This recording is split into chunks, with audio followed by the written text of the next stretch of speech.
இப்பொழுது சிச்சையை சகிக்கிற நாம் பிற்காலத்தில் அதன் பலனை மகிழும்படியாக பெற்றுக்கொள்ளும்படியாக கர்த்தர் உதவி செய்வார். தற்காலத்தில் எந்த சிச்சையும் சந்தோஷமாய் காணாமல் துக்கமாய் காணும். ஆனால் அதில் பழகினவர்களுக்கு அது நீதியாகிய சமாதான பலனை தரும். ஆகையால் கர்த்தர் சிட்சிக்கும் பொழுது அன்பானவர்களே, சோர்ந்து போகாதே. ஒருவேளை வாழ்க்கையில் பலவிதமான பாடுகள், பிரச்சனைகள், போராட்டங்கள் சூழ்ந்து கொண்ட நிலைமையில் காணப்படுகிறீர்களா? சோர்ந்து போகாதிருங்கள். கடன் பிரச்சனை உங்களை வாட்டி கொண்டு இருக்கிறதா?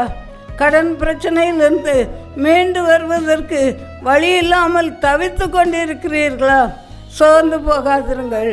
கர்த்தர் தாம் நேசிக்கிற பிள்ளைகளுக்கு அந்த கடன் பிரச்சனையிலிருந்து விடுதலையாவதற்கு உள்ள வழியை கர்த்தர் திறந்து கொடுப்பார். நீ அநேக ஜாதிகளுக்கு கடன் கொடுப்பாய், நீயோ கடன் வாங்குவதில்லை என்ற வாக்குத்தத்தத்தை கர்த்தர் உங்களுடைய வாழ்க்கையில் உறுதிப்படுத்துவார்.